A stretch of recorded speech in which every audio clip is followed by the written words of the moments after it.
much and sacrificed their lives to protect us. And we thank those currently serving in our armed forces and all of the veterans across our country for everything they've done to keep us safe.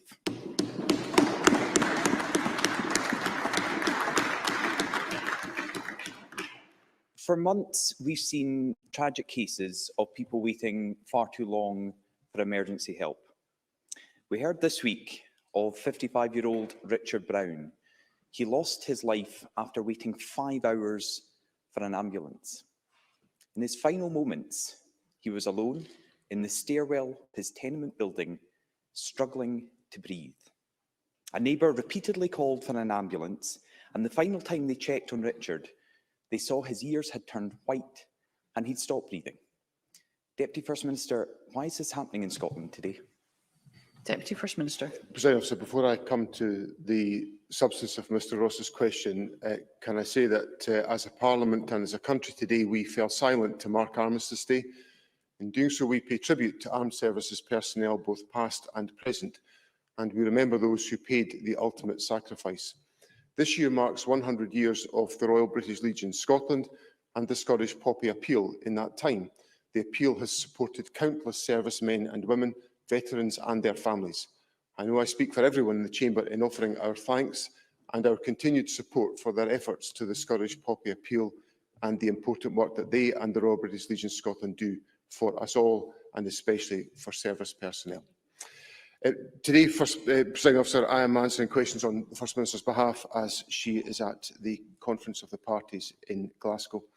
Mr Ross raises a serious issue in relation to Richard Brown, and I first of all want to express my sympathy to Mr Brown's family, because Mr Brown should not have had the experience that he had, and I am very sorry that Mr Brown's family are enduring the added agony that they are having to endure in addition to the loss of Mr Brown. An investigation into the circumstances relating to the delay in reaching Mr Brown has been launched, and all findings and lessons will be shared with Mr Brown's family as part of that process. To move then to the general questions, I think some of the issues that, well, first of all, I recognise the enormous pressures faced by the Scottish Ambulance Service, and the Government has been clear in that recognition. I think part of the explanation, perhaps, is from the level of demand that has been placed on the Scottish Ambulance Service as a consequence of the pressures that there are on the whole healthcare system within Scotland. As an illustration of that, in August 2018, the Scottish Ambulance Service responded to 5,788 immediately life-threatening incidents. By October 2021, that figure had reached 10,733. It had almost doubled. And I say that simply to explain and quantify the pressures that the Scottish Ambulance Service is under. The Government has provided increased investment of £20 million to support the staff, and staff recruitment is underway. We will continue to invest in the work of the Scottish Ambulance Service to make sure it has the capacity to undertake the tasks that it needs to undertake, and to ensure that other families don't have the experience of Mr Brown's family. Douglas Ross. The problem is, Deputy First Minister, other families are having that experience, because this isn't the first time in this chamber that I have raised a distressing case like Richard Brown's. We've raised several of these cases of lives unnecessarily lost.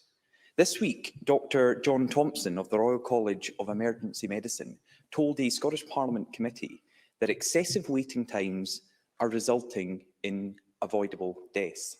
He laid out the grim facts.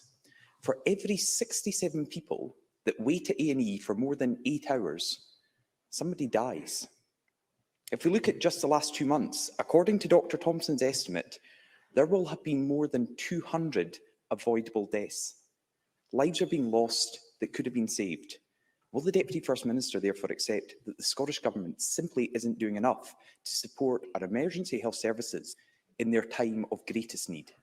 Deputy First Minister. The research that Mr Ross cites is based on data and experience within the ambulance service and experience within England. And we are engaging with Mr Thompson to establish the comparability issues that will arise out of that information. But what I would say to Mr Ross is, first of all, I don't want in any way for it to be suggested that I'm not recognising the pressures that there are on the health service in general and the ambulance service in particular, because I acknowledge that at the outset of all of my answers, which is why the government has put in place increased investment of £20 million. We've seen already 179 new staff joining the Scottish Ambulance Service over the course of the last 2 months, and that will rise to 356 by the spring. The Scottish Ambulance Service budget has risen under this government. It's had sustained investment over the course of our period in office, but what we have to do is make sure that we take forward a series of measures at every stage in the health service to try to reduce the immediate burden on the National Health Service. So that means we've got to have whole system solutions in place about boosting social care capacity to make sure that people are better supported in their own homes and therefore have less need to use the Scottish Ambulance Service, or about ensuring that we have improvements in the level of delayed discharges, which is a focus of great attention by the Health Secretary and by COSLA on reducing delayed discharges so that our hospitals are less congested, and crucially, that we can make sure that people have a swift journey through accident and emergency when they are required to be there. Now, these issues are all the subject of ongoing attention by the Health Secretary and by ministers. The Health Secretary met with the Scottish Ambulance Service yesterday on these questions, and that dialogue will continue. Douglas Ross. The dialogue has to continue, but we need action from that dialogue, because this morning there are worrying reports from paramedics and ambulance staff that they are at breaking point. A survey found that more than half of ambulance staff here in Scotland have seen patients die or become seriously ill because of long waiting times.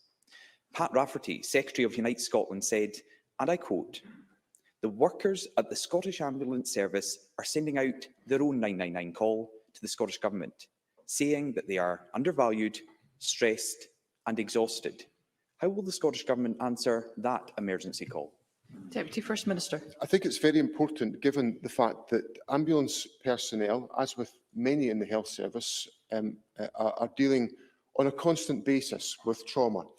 And over the last 18 months, the experience of trauma by our health service professionals has been even greater because of the significant burden of COVID, which is why the government has invested £12 million in supporting the well-being of members of staff, because we have to have a healthy staff if we want to have a healthy population. Those individuals have to be able to exercise their functions and their responsibilities and be supported in so doing.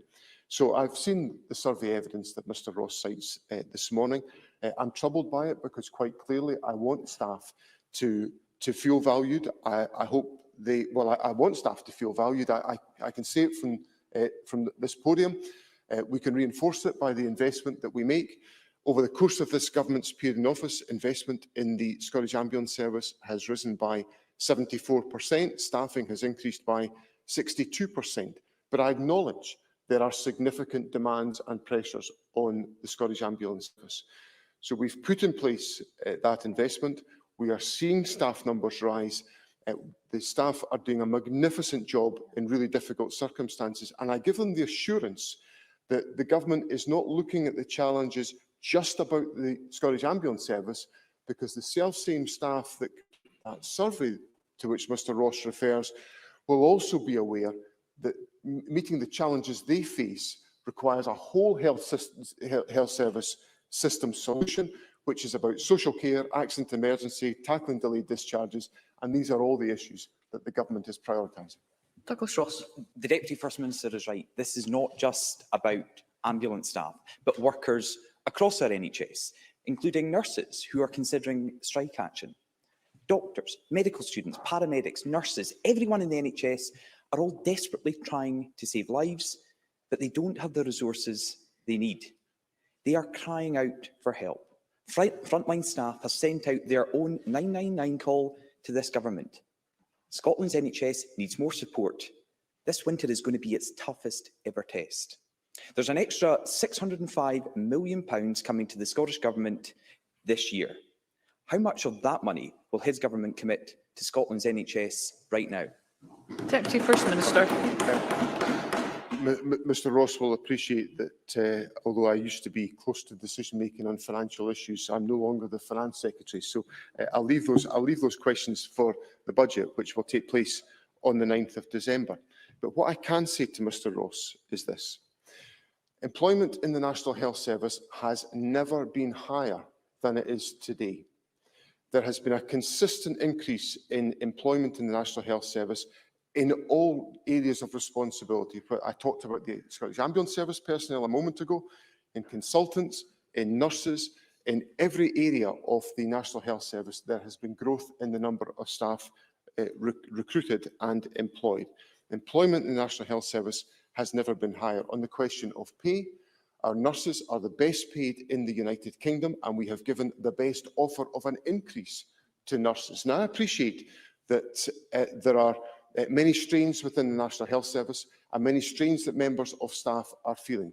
But what I want to make absolutely clear today is that the Scottish Government values every single individual that makes a contribution to the operation of the National Health Service. We applaud what they are doing in very difficult circumstances. We give them the assurance that we will resource them to enable them to be able to continue to do that work, so that together we can, as a country, overcome the enormous burdens that we have faced with COVID and ensure we support the population to health, and we need the National Health Service to deliver on that objective. Question number 2, Anna Sarwar. Officer, today on the 11th of November, we honour and remember those who have served and serve in our armed forces. We pause to reflect on their duty and courage, and to make clear that those have made their ultimate sacrifice, that we will always remember them. We should also thank our armed forces for all their incredible contributions throughout this COVID pandemic. I want to go back to the issue of the National Health Service, because, to be frank, the answers weren't good enough. There were words, and what we need is action. Last Saturday, a 55-year-old man, Richard Brown, died on the stairs of his tenement in Glasgow. Mr. Brown had waited 5 hours for an ambulance that didn't arrive. Our NHS is in crisis. Mr. Brown is not the first avoidable death this winter, and if action isn't taken, he will not be the last. People are dying not because we don't have the treatments to help them, but because help isn't coming fast enough. And even when an ambulance does arrive, people are spending hours sat outside of hospitals waiting to be seen. The support announced by the government in September is not good enough and isn't making a difference. So when will the government come forward with a sufficient package of support so that we can prevent unnecessary suffering and deaths this winter? Deputy First Minister. Presiding Officer, in my answers to Douglas Ross, I will of necessity reiterate some of those points because they relate directly to Mr Brown. The circumstances of Mr Brown and what his family has experienced is unacceptable, and the matter is being investigated, and I extend my sympathies to Mr Brown's family. Part of the reason why the ambulance service is under so much pressure is because of the significant increase in demand for its services, because of the increase in demand in general for healthcare services as a consequence of the pandemic. The pandemic has put enormous strain on the NHS workforce, who have performed magnificently throughout an incredibly difficult 18-month period. And there will continue to be demands placed on them because of the fact that we are going into winter. So the government has responded to that by putting in place £20 million of increased investment just in September. New staff have been recruited and are now operating within the Scottish Ambulance Service. We have seen an increase in the budget consistently of the Scottish Ambulance Service over the period in which this government has been in office, and we will continue to have dialogue with the Scottish Ambulance Service about how we can support their efforts. We've obviously secured some military assistance, as Mr Sarwar properly paid tribute to assist us in that task. So the government is taking the necessary action to address these circumstances. We want to ensure that every individual is able to receive the healthcare they require in the appropriate circumstances, and that is the focus of the investments the government is making. Anna Sarwar. Given that answer from the Deputy First Minister, you can understand why 88% of the staff say they don't feel valued by the Scottish Government. You can understand why 98% of the staff say that the announcements in September were insufficient. And we hear all the talk about record numbers of staff. The facts are this: 79% of the staff believe that they are understaffed and not enough of them. Listen to NHS staff, don't ignore them. And I'm sorry, Deputy First Minister, COVID can't be the cover. These are pressures that were existing in the National Health Service even before COVID. Yes, COVID has exacerbated the problems, but let's not pretend these problems started with COVID. Because that survey released this morning by Unite the Trade Union outlines the challenges faced by ambulance service staff and the pressures they are under and the risk that means for patients. More than 70% of the staff said that their calls had taken more than 6 hours to complete. A shocking 16% of staff said that at least one of their calls had taken over 20 hours to complete. More than half said that delays had led to an adverse clinical event. That's a situation like a patient having a cardiac arrest in an ambulance when they could have been in the hospital. And the Deputy First Minister points to that government's announcement in September. 98% of staff say that is insufficient. Paramedics have made clear that they need a commitment from the government of a maximum 30-minute turnaround, so ambulance staff are saving lives, not queued outside hospitals. Will the Deputy First Minister, if he's sincere about actions, not words, make that commitment today? Deputy Minister. It's, I think, abundantly clear that I and the government want to make sure that ambulance time and capacity is used as efficiently and effectively as we possibly can do. Ambulances waiting at accident and emergency and not out collecting patients and providing support in the community are ambulances that are not in the right place. So the government is intensely focused with the Scottish Ambulance Service on making sure that ambulances are operating in an efficient and effective way, so they are not delayed by congestion in the accident and emergency departments. But as to Mr Ross a moment ago, all of this is tied up with the fact that there is a whole system solution required. We need to make sure that patients are able to leave hospital to go into the community with social care packages. We need to make sure that accident and emergency has got the capacity to ensure patients can be moved from A&E into hospital wards if they need to be, or to be discharged as efficiently as possible. That's why the government put in place a £300 million NHS and winter care package back in September, about recruiting an extra 1,000 NHS staff, about making sure there was £40 million for step-down care, that there was £60 million to maximise the capacity of care at home services. There was £48 million available to boost the pay of social care staff to make sure we can deliver more social care packs, and £28 million to support primary care and community solutions. So all of that investment has been made right across the health service to make sure that the Scottish Ambulance Service can make its contribution as efficient and effectively as it possibly can do. So I assure Mr Sarwar and the public that the government is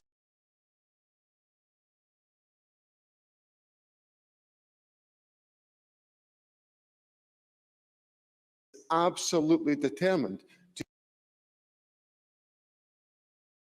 ensure that we use all of the resources available to us to make sure individuals receive the care they require. Anna Sarwar. The Deputy First Minister says that the system is broken. Who's been in charge of the system? You've been in government for 14 years. Let's not pretend this is some kind of new problem that has just appeared. And he lists all the actions from September. I repeat, 98% of the ambulance service staff say that that response is insufficient. So let's be absolutely clear. People are dying because of these choices. And NHS staff have been warning about them long before COVID. Because there's a pattern here. Royal College of Nurses tell us there's not enough nurses. The government deny it. Emergency medicine doctors say that delays are causing deaths. No acknowledgement of that from this government. Consultants are telling us that hospitals need at least 1,000 more beds to keep up with demand. This government cut beds by 1,300 over the last decade.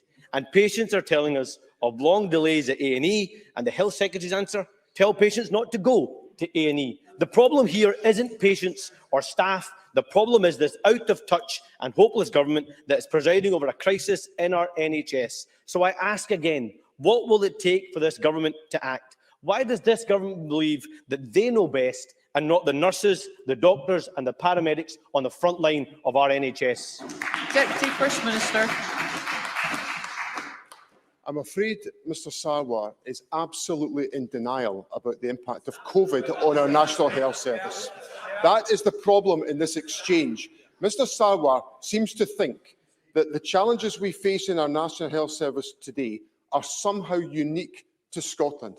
Every single healthcare system in the Western world is facing the same problems, yet, apparently, according to Mr Sarwar, the impact of COVID is irrelevant to that process. I am not going to accept that skating situation that we face. The government has made the investment to engage in discussion with trade unions, with employees, with health boards, with the ambulance service, to make sure we have all the capacity in place to deliver on these services.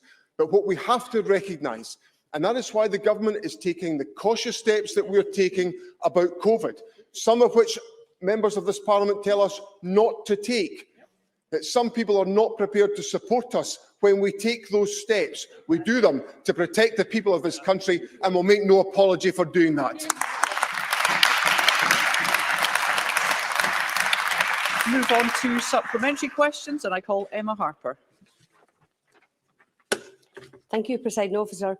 I welcome that Annan and Dumfries and Galloway has been selected for the Climate Action Towns programme, which will empower communities to engage in collective climate action, taking account of the unique challenges and opportunities each town faces.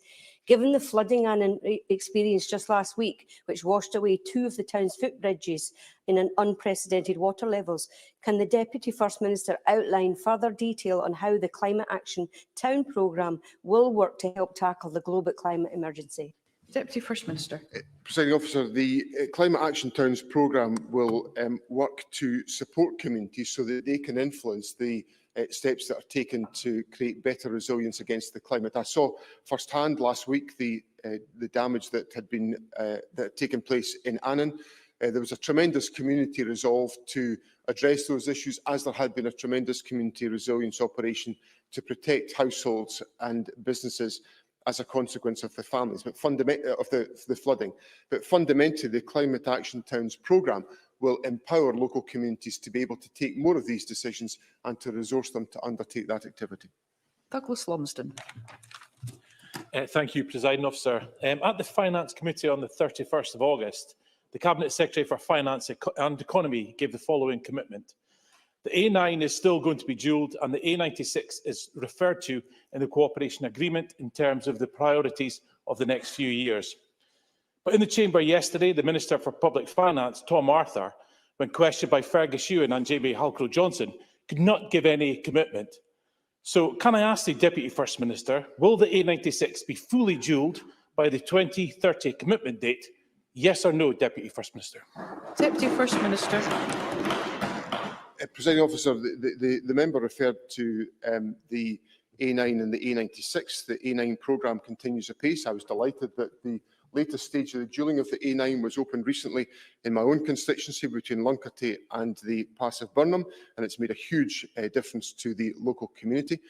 The issues in relation to the A96 are covered in the partnership agreement, which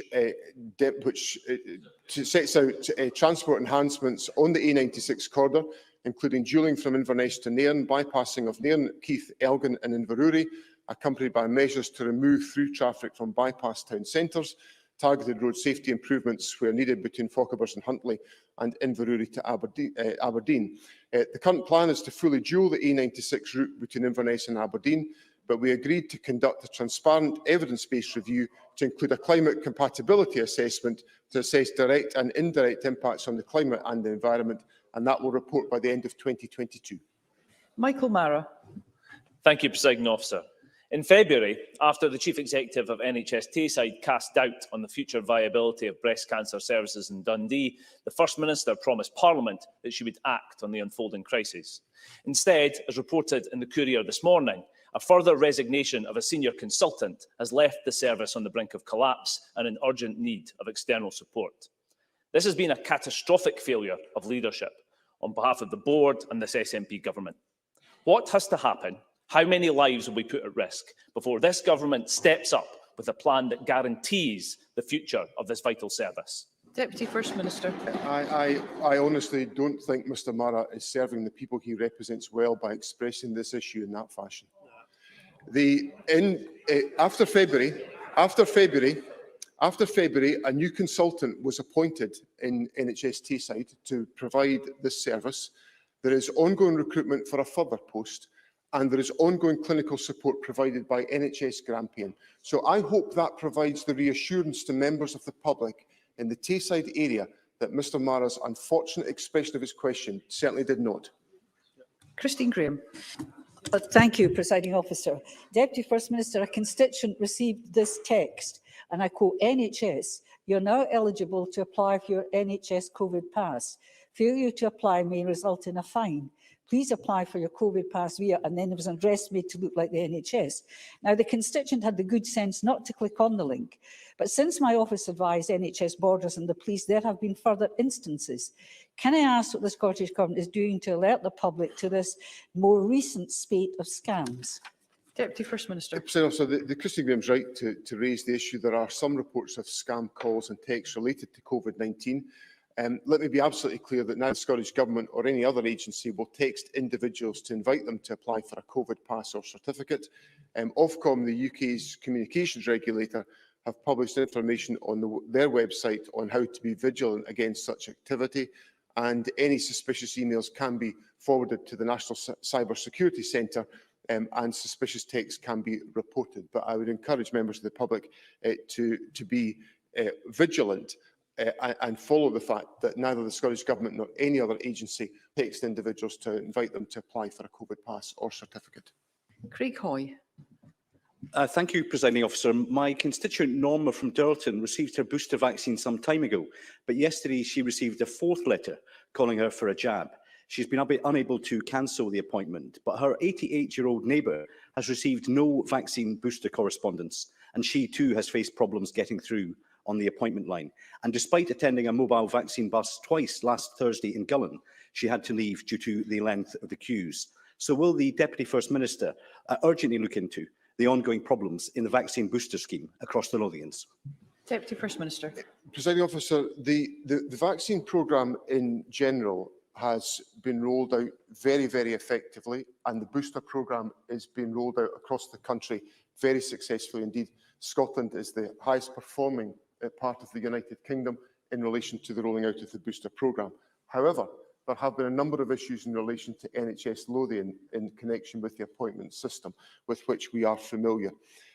We are obviously in discussion with NHS Lothian. Our officials met with the Chief Executive of NHS Lothian earlier on this week to discuss these very practical issues that Mr Hoy raises with me. If he wishes to provide me with specific details, I will look into the case and try to resolve it. I'm sorry for the inconvenience that this constituent has experienced. They should not have experienced that. So in general, the programme is being rolled out well, but there are some challenges in NHS Lothian with the appointment system. We expect those to be resolved very shortly, but if there is particular details he wishes to share with us, we'll act to resolve them. Alex Rowley. Thank you, Presiding Officer. In mid-Scotland and Fife, as across the whole of Scotland, I think, the numbers of people who have been assessed as needing care packages and not being able to access those care packages is growing by the day. At the COVID Recovery Committee this morning, Dr Donald McCaskill for Scottish Care was clear to the committee that the key factor in recruitment and retention issues is low pay. Whilst welcoming the £10.2 per hour, he said it was not enough and it will not fix the problem. At the same committee, Dr Andrew Buse from the GPs said that the key issue that had to be resolved for this winter is the social care backlog and social care problems. So will the government, who are putting hundreds of millions of pounds into this area, will they listen to all these professionals from that sector and bring forward in the budget a wage increase for all carers in Scotland? Deputy First Minister. Mr Rowley has made a number of contributions to Parliament on this question, and a number of them I've handled, and we've discussed it at the COVID Recovery Committee. And I acknowledge the significance of the point that he makes. It has formed part of my answers to both Anna Sawar and Douglas Ross, that if we can address and build the capacity of the social care workforce that will give us some ability to withstand some of the other pressures the National Health Service experiences. We have already put in place an increase to the salary of the social care workforce. That has been put in place by the government already to assist in resolving these issues. One of the other issues is the availability of people within our community. Mr Rowley, I'm sure, would accept that the ending of free movement of individuals across the European Union has diminished the size of the workforce available to us here in Scotland. It is posing a real and practical effect in a number of sectors. One of them is social care. That's why we encourage the United Kingdom to arrive at a more sensible position on free movement than it currently occupies. Question number 3, Alex Cole-Hamilton. Thank you, Presiding Officer. On Armistice Day, it is incumbent on all of us to pay respect to those who have paid the ultimate price to protect this country and to protect our freedoms. Can I ask the Deputy First Minister when the Cabinet will next meet? Deputy First Minister. On Tuesday. Alex Cole-Hamilton.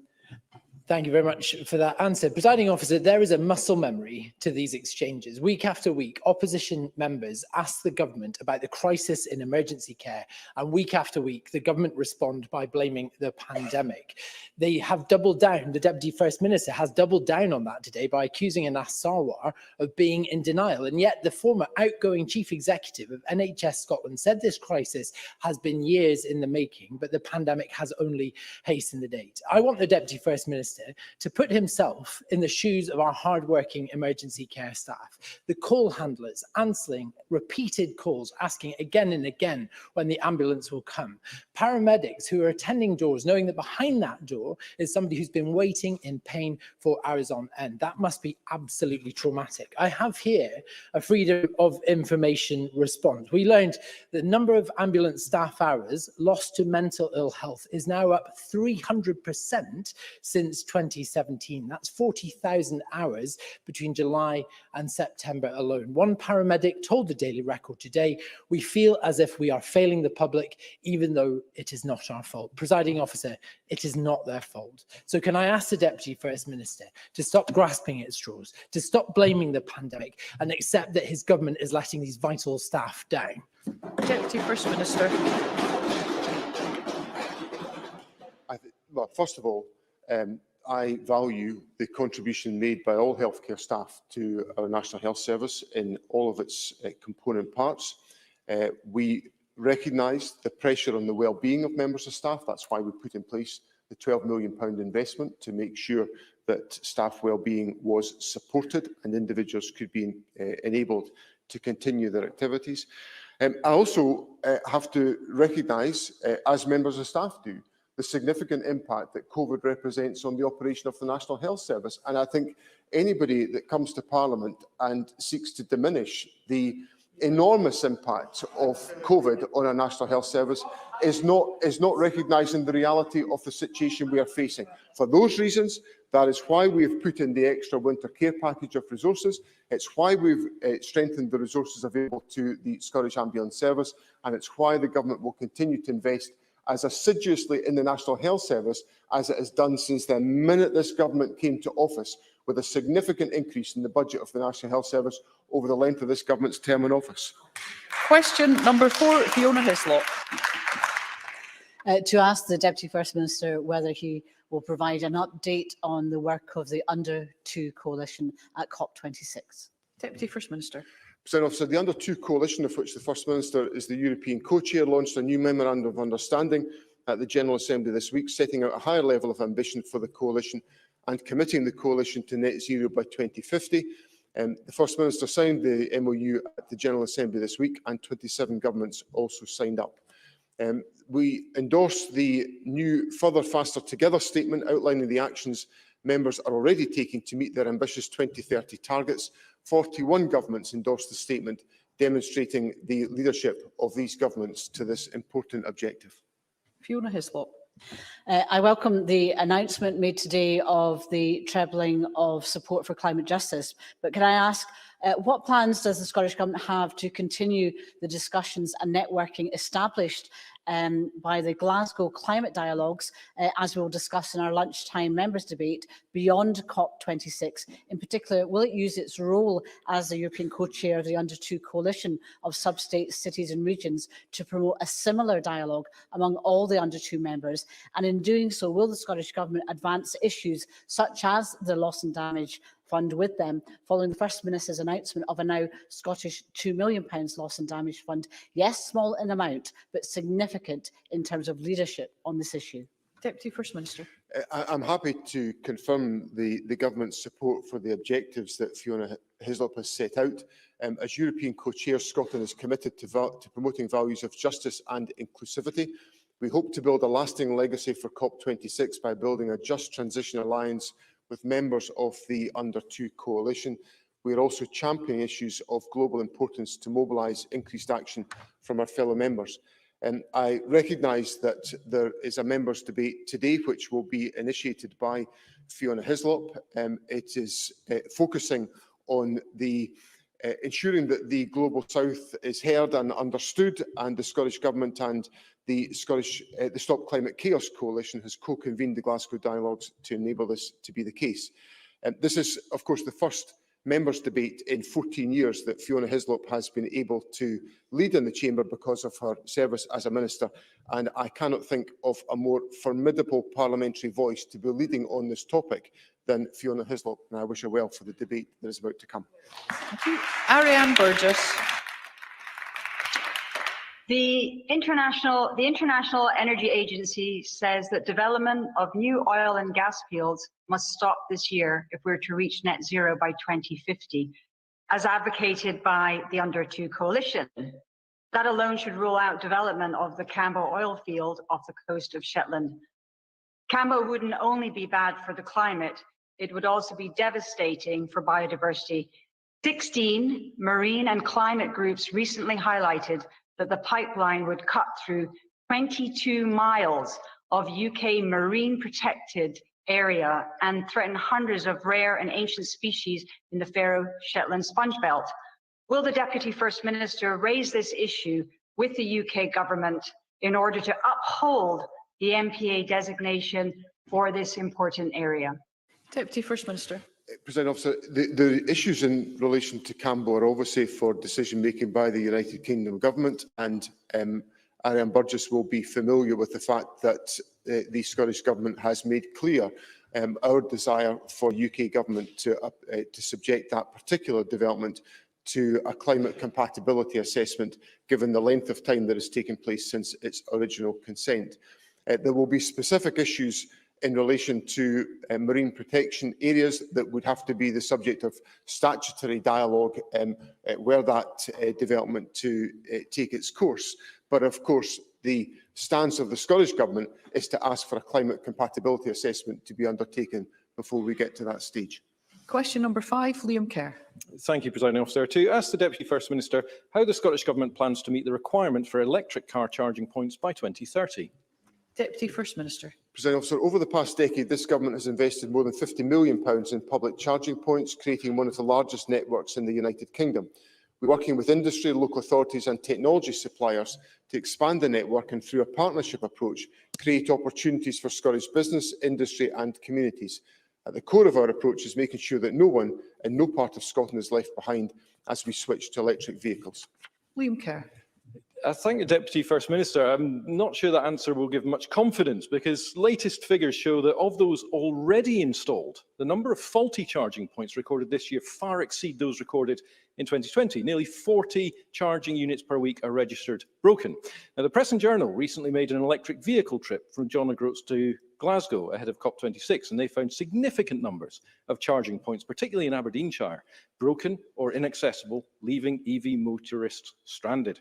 Scottish Chambers of Commerce say the situation is nowhere near good enough. So will the Deputy First Minister address these issues with Charge Place Scotland to ensure Scotland has working infrastructure to support the rollout of electric vehicles and meet our net zero targets? Deputy First Minister. This is an important issue, and the transition has got to be made. It's got to be made effectively. Scotland has the second highest number of public charge points for electric vehicles per 100,000 of the population, second only to the City of London. they have to be operational. And if Mr Kerr wants to furnish me with information about the particular examples he's concerned about, I'll certainly make sure they're addressed. In relation to our dialogue with Charged Police Scotland, we will ensure that the issues that are raised here are raised with Charged Police Scotland in order to ensure that we have an effective network. But in terms of the investment, the government is making sustained investment, which gives us the position that Scotland has the second highest number of public charge points for electric vehicles in any part of the UK other than London. Bill Kidd. Thank you. Mr. Kidd does not wish to ask a question. I go on to question number 6, which is Paul O'Kane. To ask what steps the Scottish Government is taking in response to reports of an increase in turnaround times for ambulances offloading patients at A&E departments. Deputy First Minister. So the Scottish Government recently announced a package of support for the Scottish Ambulance Service backed by an additional £20 million, which will help increase capacity and improve response and turnaround times and staff wellbeing. This includes the recruitment of additional hospital ambulance liaison officers who provide targeted support to ambulances at our busiest A&E departments to reduce turnaround times. We are working with health boards to reduce handover times within A&E departments by putting in place a range of measures, including decompressing the A&E department by focusing on flow, implementing Scottish Ambulance Service arrival screens, and opening additional capacity for ambulances to safely and seamlessly offload patients. This will support our improved journey, aiming to prevent ambulances being delayed at A&E departments. Paul O'Kane. In all of his answers to this subject, the Deputy First Minister has pointed to increased demand due to the pandemic. But I have statistics here from the Scottish Ambulance Service showing that turnaround times in A&E departments going back to 2014 have increased. In my own region, the Royal Alexandra Hospital in Paisley, ambulance turnaround times have doubled from 22 minutes in 2014 to 43 minutes in 2021. That is simply unacceptable. What these statistics demonstrate clearly is that the crisis in ambulance wait times began well before the pandemic, with wait times growing year on year. In answer to Anas Sarwar, the Deputy First Minister wouldn't commit to the maximum 30-minute turnaround time called for by ambulance staff. Can he tell the Chamber then what he thinks is an acceptable turnaround time for ambulances at A&E, and when is he going to listen to staff and get a grip of this crisis? Deputy First Minister. I've set out in my answers to Douglas Ross and Anna Sawar some of the substance of the issue, so I won't rehearse it again to Paul O'Kane. But one of the things that is one of the important investments that we have made is the investment in the Hospital Ambulance Liaison Officer Service. It has proven to be effective in a number of parts of the country to improve the turnaround of patients who have been brought to hospital by ambulances. We have also are expanding the capacity of the Scottish Ambulance Service, which is the investment that we have made. So the government is taking those practical steps in discussion with staff to ensure that we have the steps in place to ensure that people can be supported when they need access to ambulance services, and that they do not spend any longer in the ambulance than they require. Now, obviously, that will vary depending on the conditions and the circumstances of individual patients as they arrive and as they are presented to hospital. But those clinical judgments that are made by staff in the National Health Service are judgments that I trust and I rely upon to make sure that patients get the treatment and the care that they require. Sandesh Gulhani. Thank you. Deputy First Minister, you've just given a list of things that you are looking to do. Clearly, they are not working. Ambulance turnaround times are rising. Will you accept that the plans that you have put in place are not working, and will you look to improve and actually make tangible differences to the ambulance turnaround times right now? Deputy First Minister. Presiding Officer, the investment has been made, and we are obviously seeing an expansion in the number of staff and personnel able to be working in the Scottish Ambulance Service. We are also seeing the recruitment of individuals designed to support the flow of patients through accident, from ambulances into accident emergency and to onto destinations either within the hospital or to a return home. Now, Dr Gulhani will accept, I would have thought, that this is a whole systems issue. It involves the roles and responsibilities of general practitioners. It involves the roles of social care. It involves the role of hospitals. It involves the role of delayed discharges. It involves the role of accident emergency. And the government is taking sustained action in a number of areas to ensure that we deal with that within the context of a National Health Service that is under colossal pressure because of the impact of the pandemic. And we are working our way through those challenges to ensure that we meet the needs of patients in all circumstances. Question number 7, Claire Baker. Thank you. To ask the Deputy First Minister what his response is to the comments by the Lord Advocate to the Criminal Justice Committee on the potential for new proposals regarding use of drug consumption rooms and whether non-prosecution is in the public interest. Deputy First Minister. Presiding Officer, the Lord Advocate's statement confirms a new opportunity for new proposals to be considered regarding safer drug consumption facilities. We've been clear on the benefits that safer drug consumption facilities would bring to reducing drug-related deaths in Scotland, and we are actively exploring how we can overcome the existing legal barriers that will allow us to progress the use of these facilities.